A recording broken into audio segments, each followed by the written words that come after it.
nossa gravação. Bom, então vamos. Gente, o nosso capítulo 3. Perceberam, né? Porque eu tive que voltar, tem que usar o nosso uniforme, né? Gente, é assim, ó. O nosso capítulo 3, ele trata sobre Brasil e seus contrastes no início do século XX. Nesse capítulo, ele começa a mostrar do que seriam algumas mudanças e permanências naquele início, né, do século XX, né? Lembre que o século XX, o início dele, ele foi construído a partir de uma ideia, né, de que, né, o branco era superior. Ainda veio, desde o período colonial, nessa proposta, né, de que o branco era superior, e quando chegou ali no Segundo Império, né, não esqueçam que o governo brasileiro ele incentivou a vinda para cá dos imigrantes. Né? Muitos imigrantes vieram para cá, inclusive com o senador Nicolau Vergueiro, eles criaram é, o sistema de parcerias, né? Isso em 1847. E por esse sistema de parcerias, né, o que acontecia? Né? As pessoas elas eram incentivadas a vir para o Brasil. Agora, incentivadas para vir para o Brasil, fazer o quê? Né? A princípio, gente, era porque precisava-se naquele momento de mão de obra é, para os cafezais. E esses imigrantes que vieram para cá agora, né, eles vinham não só para os cafezais, eles vinham não só, né, para a indústria, mas eles vinham também, né, para trabalhar nas. É, ou melhor, eles vinham para embranquecer a população brasileira. Né? Vinham para esse embranquecimento da população brasileira. Aí, gente, é assim. A partir daí, quando chegam esses imigrantes, né, lembre que esse embranquecimento, né, ele vinha desde o período colonial. Lembre que quando ocorreu, por exemplo, a independência do Haiti, né, gerou no Brasil o chamado haitianismo. Né? O que era esse haitianismo? Era o medo de que no Brasil ocorresse também uma revolta, né, como ocorreu no Haiti, quando a população de crioulos, grande desses mestiços, né, quando eles tomaram o poder lá no Haiti e tornaram o Haiti independente da França. Então, o medo de uma revolta no Brasil era grande, né, devido à grande, né, grande quantidade de pretos, como diziam, que tínhamos no Brasil da época. Então, por isso a necessidade do governo brasileiro em tentar esse embranquecimento. Então, vieram para cá, né, principalmente a partir das chamadas companhias de colonização. Elas incentivavam, né, faziam anúncios em outros países, tudo para atrair essas pessoas, né, para o Brasil da época. Né? Um período ali de transição do trabalho escravo para o trabalho assalariado. Só que tem algo bem particular nisso. Né? Quer dizer, se trouxeram um imigrante, quer dizer que não houve uma preocupação com a população negra. Eles vão se tornar libertos? Sim, de um senhor. Mas grande parte deles foram transformados em escravos. Ou melhor, em mendigos. Porque não tinham trabalho, não tinham oportunidades quando acabou a nossa monarquia. Ok? Alguém quer fazer alguma contribuição? Estou aguardando.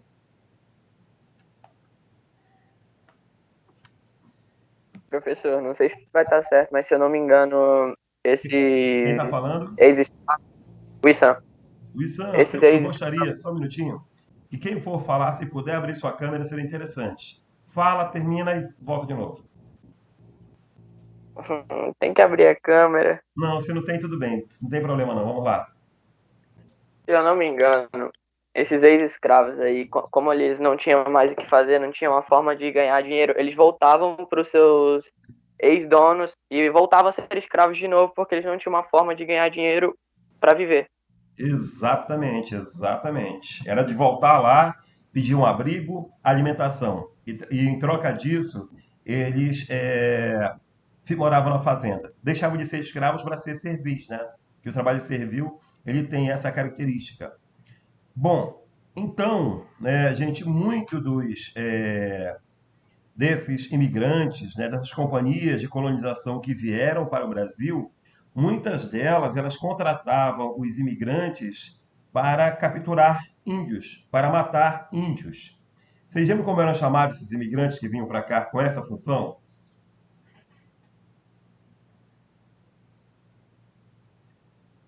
Que? Quem eram os bugreiros? Eles não tinham. Opa, desculpa, o Issan de novo aqui. Se eu não me engano, eles tinham tarefas de matar os indígenas para os imigrantes ganhar posse da terra. Aí acabou resultando na transferência de alguns povos para outros lugares e a morte de outros. Quem é que está falando? O Issan de novo. Ah, isso, a tua voz tá gripado, rapaz. Não. Parece que tá distante tua voz. Mas é isso mesmo, exatamente isso, né? Esses bugreiros, gente, eram aquelas pessoas que matavam, perseguiam índios para que a terra ficasse liberada para os imigrantes que chegavam. E aí começaram a fundar diversas fazendas aí pelo Brasil. Foram diversas fazendas. Bem, aí o que nós temos? No Brasil, principalmente devido à economia cafeeira, nós temos o início, né, ou melhor, o impulso da industrialização. O Brasil, até então agrário, agroexportador, aos poucos ele ganha agora uma nova função no mercado. O Brasil começa a se industrializar. Só que foi uma industrialização que ela não surgiu longe dos cafezais. Ela não surgiu independente totalmente, é legal. Independente, né, na sua integralidade dos cafezais. Muitos dos senhores, né, que vão montar indústrias na época, muitos deles eram contabilistas, eram pessoas que auxiliavam aos senhores do café, aos barões do café. Enricavam também. E aí passaram a investir na indústria, né, na nascente indústria no Brasil. Quando ela começa a ganhar força, a ganhar impulso, mas ligada principalmente à economia do café. Né? Então, muitas das pequenas indústrias que surgem, elas surgem, né, que era para empacotar o café, por exemplo, as primeiras.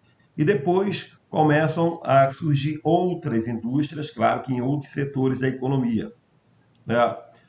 Agora, a população, nesse período, aos poucos, né, ela se concentrava, sabe-se, no campo. Mas aos poucos, essa população ela começa a migrar para a cidade. Ela começa, né, a buscar agora um espaço na cidade, cada vez mais buscando esse espaço. Bom, a partir disso, né, o que nós temos aí? Muitas cidades elas vão aumentando enormemente a sua população, é fato. Mas, né, nesse crescimento dessa população que vai chegando, né, que vai se expandindo, né, o que nós vamos ter? Né, um processo também lento, né, de transformação, né, do campo para a cidade. As pessoas, né, elas começam a deixar o campo e migrar para a cidade. Só que a camada, né, principalmente ali de miseráveis na cidade, começa cada vez mais a crescer. As cidades, elas crescem de forma desordenada. E esse crescimento desordenado acabou levando às cidades, né, uma grande quantidade de pessoas que até moravam pelas ruas. Quando, nessa época também, nós vamos ter a multiplicação, né, dos cortiços, né, que é um exemplo da época também. Todos lembram o que eram os cortiços, gente? Alguém não recorda? Eram aquelas casas improvisadas que as pessoas faziam, tipo com Não, lona. Com não era lona. tipo uma Tipo casa isso. que várias pessoas moravam nela. Era tipo várias famílias em um lugarzinho bem pequenininho. É isso mesmo, tá? É assim, gente, essas casas, né? Elas normalmente eram prédios ali de dois, né, três andares. E nesses prédios, né, várias pessoas moravam em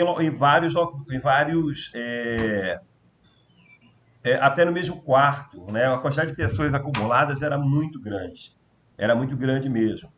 Então, para alguns governantes, né, isso tornava essa cidade uma cidade não atraente para imigrantes, né? Quer dizer, aí os governantes, alguns deles, começaram a pregar é, a, a extinção desses pequenos prédios, onde agrupavam ali diversas pessoas, né, ao mesmo tempo. Bom, é nesse contexto, né, que essa reurbanização, esse processo de urbanização, ele começa a ganhar um outro contorno agora, né? Como ele começa, como a gente está comentando, a ganhar um outro contorno? É o seguinte, lembram, eu já comentei isso em aula passada, por aqui mesmo, né, nessas redes sociais, nossa, nesses âmbitos aqui, e eu disse a vocês o seguinte, que no Rio de Janeiro, lá no governo do Pereira Passos, tinha um surto grande de febre amarela, né, além de febre amarela, nós tivemos varíola, né? E aí o governo resolveu imunizar as pessoas. Só que essa imunização era obrigatória. Dentro de um contexto, no período, quando as pessoas elas estavam é, elas estavam sendo obrigadas, né, a vacinar-se. Mas também era um contexto onde nós tínhamos uma, um processo de reurbanização. Lembrem que nessa época, nesse conceito de modernidade, né, ocorreu no governo do Pereira Passos a chamada política do bota abaixo, que colocava os casebres no chão, né, colocava os cortiços no chão, dizendo, ó, o lugar da periferia não é aqui. A periferia vá para o lugar dela.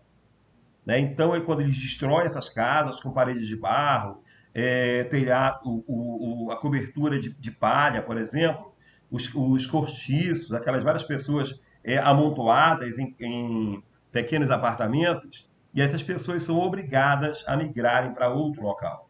Quer dizer, grande parte delas vai para onde? Vai para o morro. Né? Quer dizer, a grande exclusão social que ocorre aí, né, com a chamada política do bota abaixo. E essa política do bota abaixo, ela tinha o intuito de se adequar à modernidade. Quem recorda aí o que era essa modernidade?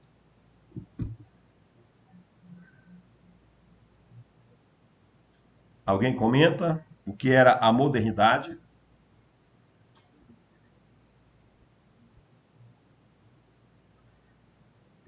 Não? Então bora lá. Gente, essa modernidade, né, ser moderno, era imitar um padrão cultural europeu, um padrão arquitetônico, um padrão de vestimenta europeu. E qual era o país qual foi o país, né, que acabou espalhando essa cultura pelo mundo e chegou a nós aqui no Amazonas, chegou ao Rio de Janeiro? Vocês lembram qual foi a sociedade exemplo dessa modernidade?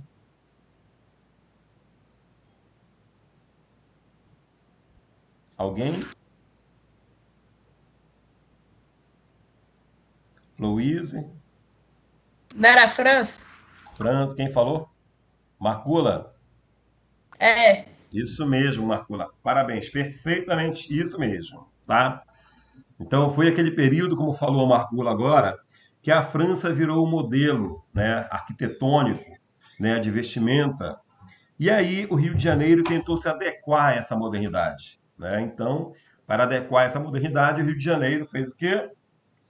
Derrubou os casegos, né, os cortiços, política do bota abaixo. Mas, além disso, né, ou melhor, isso tudo gerou descontentamento. Imagina só, gente, coloca no lugar de uma pessoa dessa. Tu estás ali há 15 anos, 10 anos morando naquele local. Aí, de repente, você é obrigado a sair de lá, onde você já fincou raízes, tem amigos, tem história ali. É um lugar, segundo a geografia, né, onde você já despertou afinidades, né, onde há sentimentos. Aí tu imagina de uma hora para outra você tem que abandonar o local. Complicado, né? Então as pessoas revoltadas. Aí o sanitarista, Oswaldo Cruz, decretou a vacinação obrigatória. As pessoas não procuraram a vacina, mas a vacina procurou as pessoas. E as pessoas se revoltaram, né? Jogando, virando carroças que estavam com a vacinação, matando animais que puxavam essas carroças. Foi algo horrível, a chamada revolta da vacina. Em aula passada, também, eu falei aqui sobre a Guerra de Canudos. Eu disse que a Guerra de Canudos, eu estou indo no nosso capítulo 3, tá? Nós já tínhamos falado sobre isso. A Guerra de Canudos e também a Guerra do Contestado, nós dissemos que foram movimentos messiânicos. O que era o movimento messiânico, gente?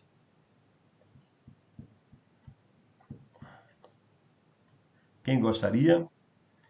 O que é o movimento messiânico?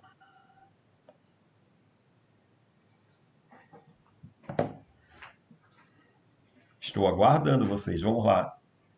Já comentamos sobre isso, inclusive, então já devem saber. Bora lá? Quem comenta? O que é um movimento messiânico? Eu posso tentar? Luição, Aham. por favor, vamos. Não são revoltas religiosas? Algo do tipo? Algo do tipo, é isso mesmo. Dá É para ir só além? isso que no momento é só isso que eu consegui responder. Não, Não tranquilo. era porque. Calma. Quem comenta? Deixa eu falar. Joane. Fala. Joane. Não era aquela galera que tipo, era tipo porta-voz de Deus e tal? Isso. né? Professor? Quem agora? Sabrina. Oi, Sabrina. Me É diz. como o do Antônio Conselheiro. Isso. Conselheiro ele era. Lá na Guerra do Contestado era o monge José Maria. Tá? Seria bom quem puder abrir a câmera na hora que a gente for falar, tá? Olha só, gente. Certo que foi colocado aí pelo Isam, que completou a Joane e também completou a Miquiles, né? São movimentos messiânicos quando há uma figura que usa da religião para poder e desencadeia melhor algum movimento. Um líder, aquele que vai trazer a salvação.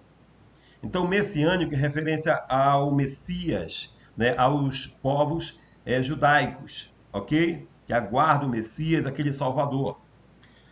E lá na Guerra de Canudos, esse Salvador era o Antônio Conselheiro, né, um ex-professor que depois passou a fazer pregações no Nordeste e formou um arraial, uma comunidade, lá no sul da Bahia, no norte da Bahia. Né? E aí, esse movimento messiânico, né, o Antônio Conselheiro, ele fazia até previsões, segundo alguns. Disseram que, certa vez, quando eles fundaram o povoado, o Arraial do Bom Conselho, né, lá as pessoas elas buscavam aquele local e tinham o amparo do Antônio Conselheiro. Só que isso acabou gerando, né, aquela discordância do governo, né, em relação ao movimento, né, do governo e da igreja. Vocês lembram por qual motivo? Antes de alguém responder, Se alguém puder, por favor, bater uma foto aí para mandar para a gente, não obrigatório, colocar pelo menos a blusa da escola, que tá vendo o vídeo, eu agradeço. Aí manda para mim no privado, tá bom? Alguém comenta sobre? Professor, Diga, quem é? era porque o governo via esse movimento como uma oposição. É Miquiles, né? Aham. É isso, Miquiles. Bom, sobre a oposição, certíssimo. Isso é parte do governo, né? Porque, olha, ele quer a volta da monarquia, o Antônio Conselheiro. Mas por que a igreja repudiava o movimento? E por que os latifundiários também repudiavam o movimento?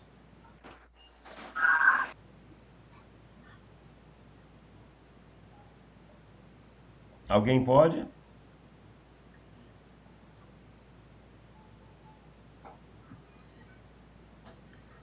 Então eu comento. Não esqueçam, por favor, da foto que eu pedi, tá?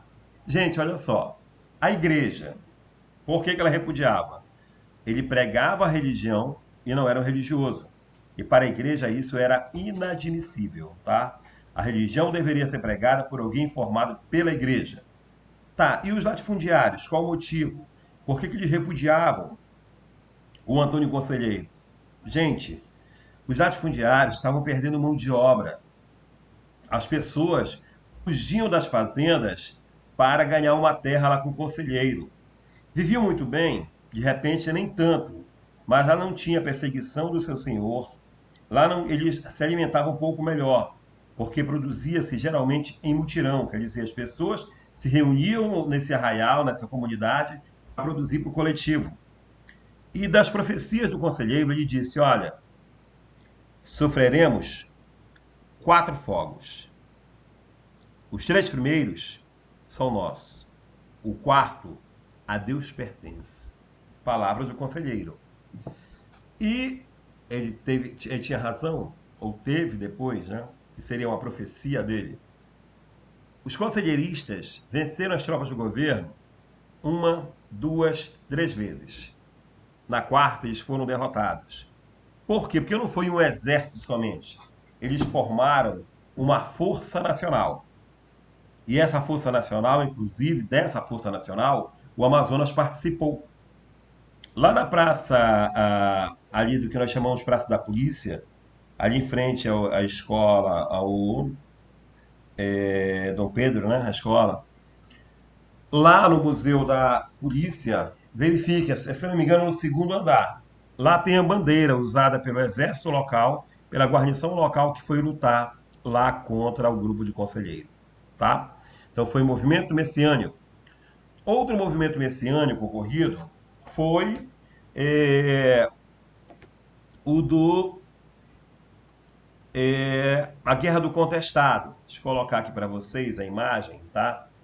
Eu coloco agora a imagem para nós. Acompanhe aí, por favor, que eu vou postar, tá? Ok. Estão visualizando, gente? Estão vendo aí? Dá para ver? Sim. Tá. Então, olha só, gente. Não tô conseguindo ver. O meu sumiu. Sumiu? Aí, voltou. Agora voltou. Tá. Voltou para todos? Eu tô vendo. Ah, ótimo. Não, Então, bora lá. Jorge, Eu não tô vendo. Quem não tá vendo? Eu não tô vendo. Quem é? Eu tô vendo. Nick. É Miki?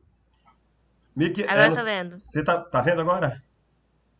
Tô. Ah, ok. Então bora lá, gente. Olha só. Percebam, aqui, ó, nós vamos... Deixa eu fechar aqui primeiro.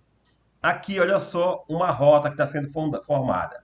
Daqui de São Paulo até o sul do Brasil, né? Essa área aqui do sul do Brasil, toda ela, era uma área de grande produção aqui, ó. Até hoje, vocês sabem que é área de campo, a maior parte dela. E aí nós temos produção grande, né, dos derivados da pecuária. São grandes criadores aí de moares, né? Tem muitas fazendas para lá, né? Muitas mesmo. E aí, né, o que aconteceu naquela região? O governo brasileiro, ele negociou com uma companhia, né? Brasil Railway. E essa companhia, né, que nós temos aqui, ó, tá? Ela tinha uma obrigação, né? Qual era essa obrigação? Ela teria que construir Imaginem só, uma ferrovia. Mas vou já comentar como é que era isso. Olha, daqui, né, todo esse percurso, vamos fazendo o percurso. Aqui porque eu não tenho uma linha para fazer diferente, tá, gente? Aqui, ó, seria o percurso da ferrovia. Depois, ligar para cá e ligar para cá. Só que essa ferrovia, imaginem só o que acontecia na época. O que acontecia na época.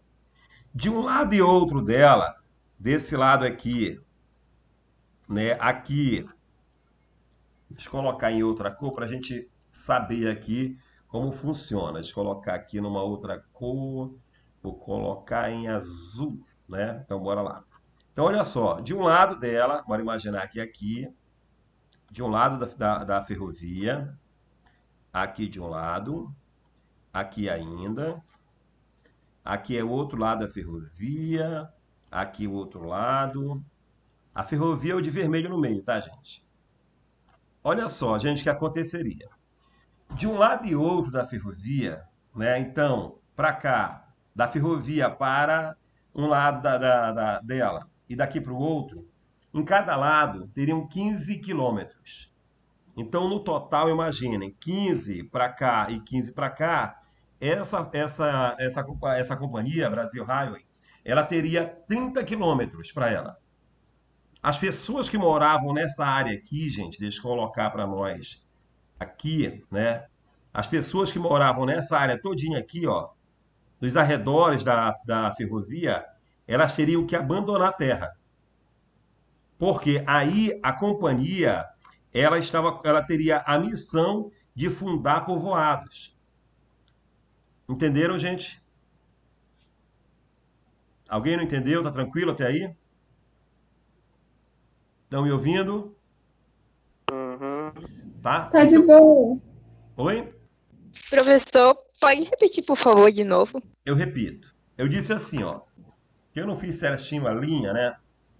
Mas é só para nós entendermos. Deixa eu fazer aqui e voltar novamente. Então, o foco era o sul do Brasil. Eu fazia dali para cá em linha reta, fica mais fácil por causa da montagem aqui. Professor, Oi. professor, não tá aparecendo a linha que você tá fazendo. Ou eu tô míope, eu não tô conseguindo ver. Não tá aparecendo a linha, não? Não, tá tipo normalmente, normal. Não tá aparecendo, não. Vocês estão vendo? Eu tô vendo, Angelique. Ai, eu não tô vendo, não. Pode ser o teu A navegador. vermelha? Pode ser o teu navegador. Vou fazer aqui, ó. Não tá vendo agora azul? Tô não. Não. Ah, então. Eu também não. Eu também não estou. Não tá saindo Não não, tô professor. Tá, mas depois, quando eu vou mandar o vídeo para vocês, vai aparecer, tá?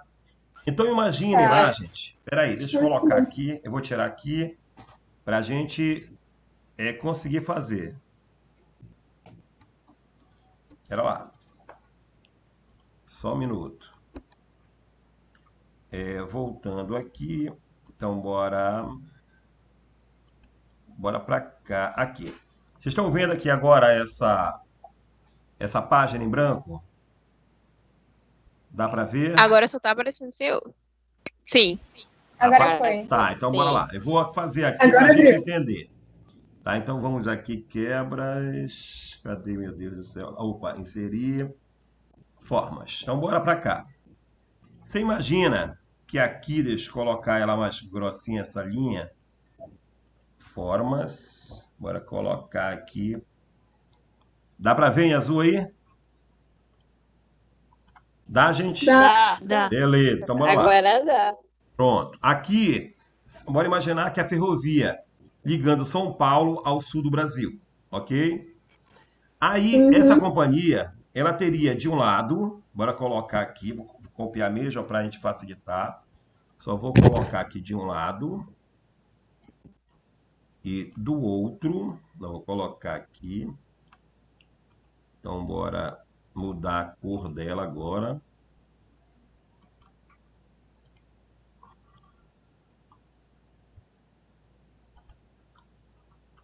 Essa mesmo. Aqui. Aqui.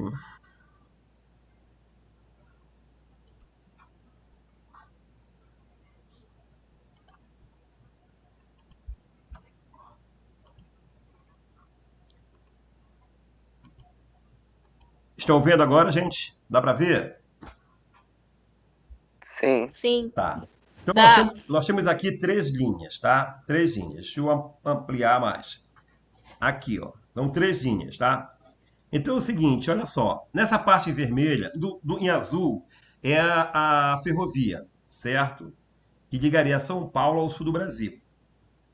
Em vermelho, são 15 quilômetros de um lado e 15 do outro. Nós tínhamos área para ser ocupada pela companhia que ia construir a ferrovia. Então, quer dizer, tinha a ferrovia no meio, aí de um lado dela, 15 quilômetros, do outro lado, 15 quilômetros. Ou seja, essa companhia ela ganharia em largura 30 quilômetros, onde ela deveria fundar povoados. Entenderam agora? Sim. Aí eu pergunto, Entendi. tá, aí eu pergunto a vocês o seguinte, bora lá de novo para cá. Se eles fizeram isso, como é que ficaria a população local? O que ocorreria com a população local? Eles teriam que sair de lá, gente. Quem estava na área que foi determinada dos 30 quilômetros, nos arredores da ferrovia, elas teriam que abandonar a área. Aí os sertanejos, como eram chamados, eles se revoltaram, né? Alguém está pedindo para entrar, gente, para aguardar um pouquinho, que agora eu não estou com a imagem lá, tá? Por favor. Aí olha só, né? Aí o que aconteceu? Esse cidadão aqui, né? O monge, aqui, né? Monge José Maria, estão vendo, né? Ele liderou o povo contra a companhia, dizendo: olha, negativo, estamos aqui há muito tempo. Eles se recusaram a sair de lá. E esse monge, ele liderou o movimento, né, que foi a Guerra do Contestado. Aí é mais um movimento messiânico, gente. Por quê? Ele era considerado como milagreiro, esse monge José Maria. Tá claro até aí, gente? Aham. Ok. Aí o que aconteceu, gente? Eles pegaram armas e saíram perambulando pelos municípios locais. Aí, resultado disso, né? Eles ocuparam uma área que ficou conhecido como... Era o quartel-general, que ficou conhecido como Quadro Santo, a monarquia celestial. Então lá era o foco de resistência.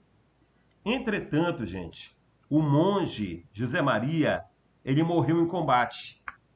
E aí, ó, assumiu uma menina, estão vendo aqui o nome dela? Qual o nome da moça? Quem?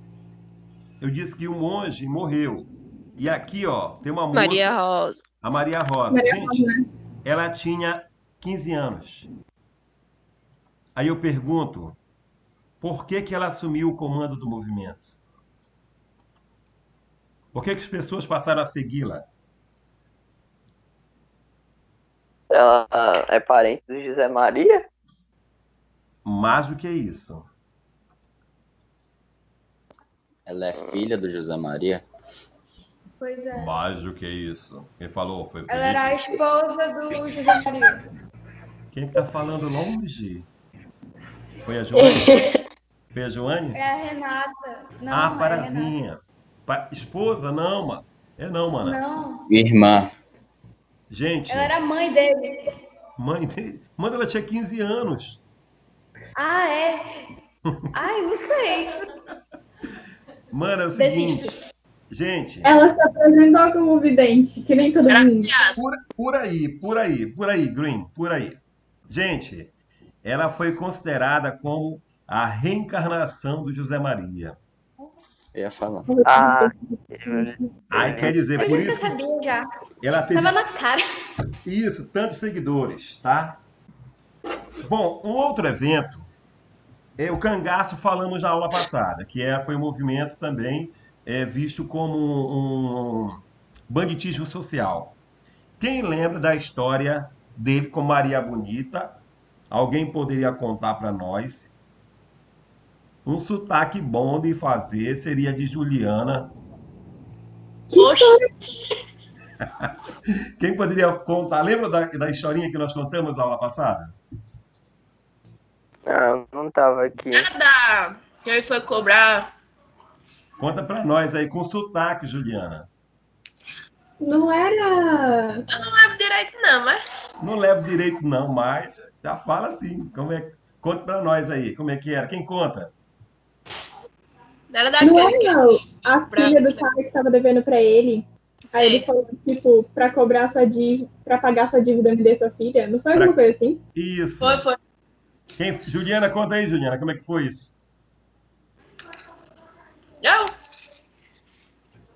Mas ela já contou. Eu vou relembrar. Eu disse assim que o Lampião foi um dos mais conhecidos, né, dos cangaceiros.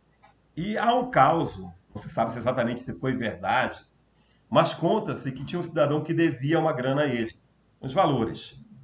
Aí o Lampião, esse cangaceiro dos mais famosos que nós temos, né, ele e o bando dele aterrorizaram lá o sertão. Aí chegou o cidadão que devia para o Lampião, e eles eram muito temidos, gente, esses cangaceiros, muito temidos mesmo. Aí ele chega lá, né? Não, quando vem barulho longe, todo mundo fechando porta, janela. Aí esse que devia o Lampião viu de longe, correu, foi se esconder. Ficou lá dentro, calado. O Lampião chegou lá e disse: vim cobrar o que me deve. Que riso, mano, para. Aí disse: não vou bater mais não. Aí o cara calado lá dentro, né? Homem, não vai ser preciso voltar aqui de novo, não. Não é a primeira vez que vem, não vou voltar de novo, não. Só saio daqui com o que me deve. E o cidadão calado, quieto lá com medo dele. E aí continuou, disse: estou falando pela última vez. Se não abrir a porta, eu abro. Foi já que o cidadão apareceu lá na hora, foi lá, disse: não, seu Lampião, estava no quintal, estava varrendo, e eu acabei ouvindo longe agora o senhor. Diga, ainda é uma honra, sente aqui. Tá, não precisa de conversar muito não, só quero que me pague o que me deve. Aí o cidadão ficou: não, mas não tem mais não, homem, não é a primeira vez que venho aqui, já te ouvi demais. Aí nesse momento entra uma mocinha, né, de 15, 16 anos aproximadamente, no ambiente. Aí o Lampião olha, assim, qual a graça da moça? A graça seria o nome da pessoa, né? Qual a graça da moça? Assim, é Maria, assim, minha única filha. Disse, não me deve mais nada, não. A dívida já foi paga. Pegue a roupa dela lá que ela vai comigo. Mas ela é minha única filha. Não perguntei, homem. O negócio foi feito, o negócio pago. Ela não me deve mais nada. Estou indo embora. Esse é o caos, né? Caos que eu estou falando que não é oficial, de que ele teria conhecido a mulher dele, a Maria Bonita, né? Que foi fiel a ele até a morte, né? E que eles até enquanto viveram, na verdade, né? E que eles perambularam, levando o sertão, de repente, a incertezas, a medos. Bom, disso ainda, bora falar agora, que vamos já acabar, não se preocupem, com a revolta da Chibata. Gente, a revolta da Chibata, ela ocorreu no Rio de Janeiro. Alguém recorda algo sobre ela? Eu. Eu quem? Eu lembro.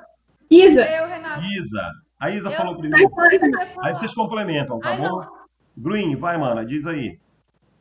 Vai, fala tudo. Tinha os negros que trabalhavam nos navios da marinha e tal. Só que naquela época era muito comum o castigo de chibatadas. Aí teve um carinha que tentou entrar com bebida no navio, só que aí, por causa disso, Cabo eles Marcelinho. aumentaram a cota de chibatadas É, para 250. Aí o povo que já estava irritado com a história se revoltou. isso. Quer complementar, Renatinha? Ela já falou, já. Não, mas fale com as suas palavras, minha querida. Ah, explica tudo de novo. Ó, então eu vou lá. Lembrem que o líder desse movimento, né, foi o João Cândido. Era um negro, né, que era ainda ali, tinha baixa patente, não era oficial. E o João Cândido liderou o movimento dentro da Marinha, que era contra os castigos físicos, que era comum na época ainda. E um cidadão, eles estavam lá parados no Rio de Janeiro, né? 2 navios, o Minas Gerais e o São Paulo, eram encouraçados. O que era um encouraçado? Um navio de guerra. Estavam eles lá, aí de repente, né, de folga, o cabo Marcelino, aqui escondido com cachaça para dentro da embarcação. Um oficial viu, entregou para o comandante do dia. A pessoa foi presa, gente. Só que antes de ele ser preso, ele entrou em confronto corporal com o delator, que entregou ele, né, com o oficial. E ele chegou a ferir esse oficial. Aí, naquele período, era permitido até 25 chibatadas.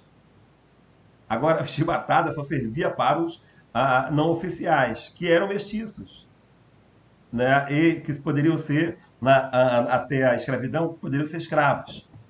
E aí, o cabo Marcelino, ele foi condenado a quantas chibatadas? No máximo 25, ele foi condenado a quantas chibatadas? 250. Eita, obrigado por isso. Gente, você imagina 250 chibatadas. Aí, gente, eles já vinham descontentes de algum tempo. Não foi algo fortuito, dizer de uma hora para outra, vamos fazer. Eles já vinham se arquitetando. Só que agora as pessoas revoltadas. É agora, é a hora. Mas aí, gente, eles tomaram os navios, pressionaram o governo. O nosso presidente da época não queria recuar, porque ele era um oficial, o Hermes da Fonseca, né, que era o nosso presidente. E dentro das corporações militares, gente, é muito questionado, é muito trabalhado, melhor, leva-se muito em consideração a questão da hierarquia. Isso aí era uma quebra de hierarquia. Quem não lembra o que é hierarquia? Relação de poder. Uns mandam mais, outros menos, e tem que obedecer quem está acima de você, né? E nesse caso ele estava lá embaixo, em patente, né?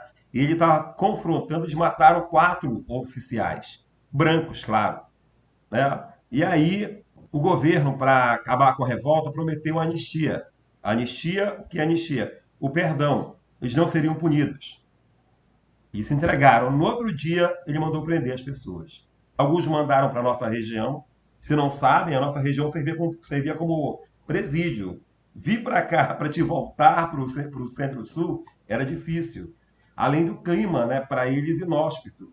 Né, a questão da malária e outras doenças aí que são doenças bem daqui da região amazônica.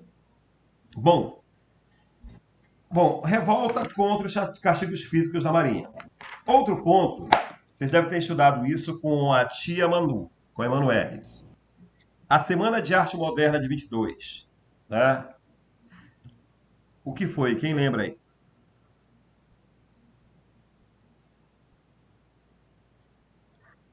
Alguém recorda? Vou brigar com vocês, bora. Quem comenta? Marcula abriu o microfone ali e Uma pergunta se que eu arrependeu. ouvi. Oi? Uma pergunta. Eu disse o que foi a Semana de Arte Moderna de 1922.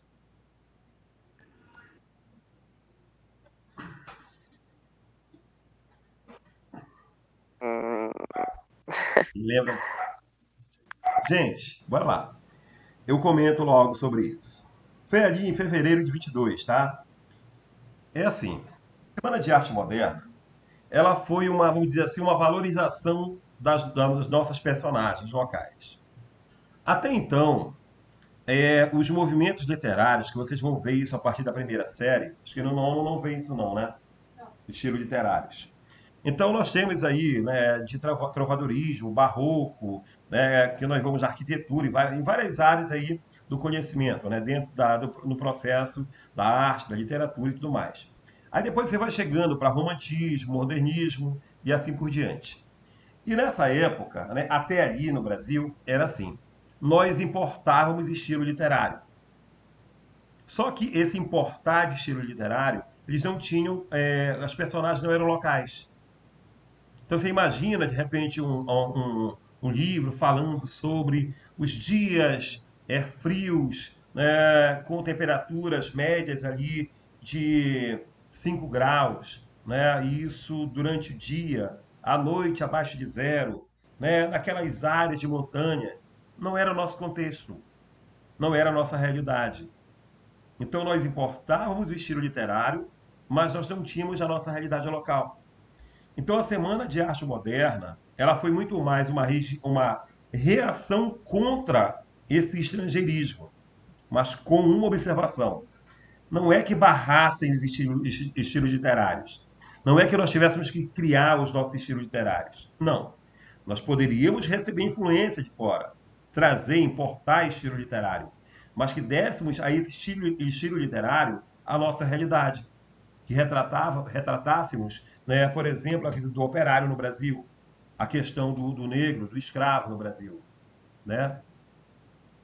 Então, me dê só um minutinho, por favor, rapidão, já volto. Só um minutinho. Porque é meu novo animal de estimação. Voltei. Tá? Então, gente, era assim. Então, a ideia agora, né, para perceberem de como das personagens, quadros vão retratar os trabalhadores, né, da década de 30, né, a partir de 17 ali, né, quando nós temos movimento operário crescente no Brasil. Então, os personagens desses estilos, eles passam também a ser, dentro de uma visão histórica, muito mais personagens brasileiros. Não é, vamos dizer, uma xenofobia ao estrangeiro, não. Que venha para cá o estilo literário, mas que traga, que retrate a nossa realidade. Ok até aí? Alguém não entendeu? Alguém quer que eu repita? Ok. Ok. Ok, isso é assim que eu gosto. Esse povo é muitíssimo inteligente, maravilhoso, fantástico. Ih, babau. Bora parar com essa graça. Meus queridos, é o seguinte, foi até aí o nosso capítulo, tá? Então, alguns informes. As nossas aulas, elas vão estar sendo marcadas dentro dos nossos horários de aula, tá? Então, deixa eu verificar como é que está o nosso horário aqui. A gente vai ter o primeiro tempo quando? Espera aí, aguenta aí, rapidinho. E só olhar meu horário aqui, o de vocês. Os nossos tempos, amanhã seria o primeiro tempo. Vai ter que acordar cedo? Não, mas é assim, isso é negociável. Algum professor já marcou aula com vocês para amanhã? Videoconferência? Não. Não. Então Acho pronto. que Então, não. Eu acho que a Raquel. Não. A Raquel. marcou Raquel? para que horas? É pra amanhã? Eu acho que é. Ela mandou mensagem ainda agora.